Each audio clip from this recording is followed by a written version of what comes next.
سے تمہارے لیے پانی اتارتا ہے، پانی اتارتا ہے۔ آپ کو تو مبارک ہو، آسمان کا جو پانی آتا ہے وہ تو بڑا، لیکن آپ کا پانی،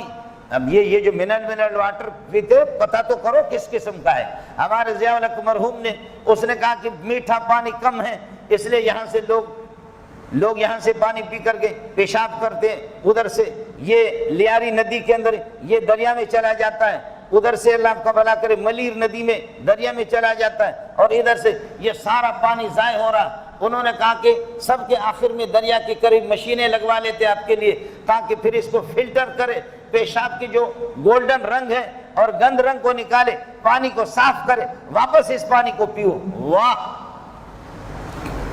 آپ کو یہ بھی پانی ملے گا نہیں، یہ پانی پھر میرا پیشاب جائے گا، وہ اس طریقہ پر مشین میں فلٹر ہو کر کے آئے گا، آپ اس کو پی لینا، آپ کا پیشاب میں پی لوں گا۔ استاد جی شاگرد کے پیشاب، شاگرد استاد جی کے پیشاب پی لے۔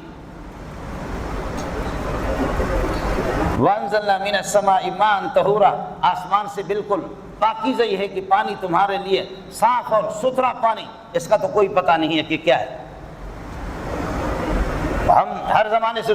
کئی زمانے سے سن رہے ہیں کہ اس میں اس قسم کی چیزیں ڈال دیتے ہیں، کوئی اس قسم کا اللہ کیمیکل، کوئی ایسی چیز اس میں ڈال دیتے ہیں تاکہ نسل کشی ہو، لیکن پٹھان کی نسل کبھی ختم نہیں ہوگی، بلوچ کو ابھی تک یہ روک نہیں سکے۔ کبھی کہتے پیپسی کے ذریعے سے آپ پر کنٹرول کیا جائے گا، کبھی 7 اپ کے ذریعے سے، کبھی پانی یہ ہے کہ اس قسم کے یہودیوں نے ایجاد کر دی بوتل، پیسے بھی دے دو، کہتے ہیں کہ اس میں بچے کم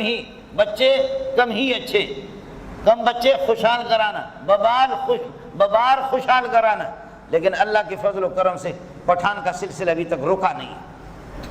اس قسم کی بوتل تم جتنے بھی ایجاد کرو، لیکن میں عرض کروں کہ صفائی کا کوئی پتہ نہیں۔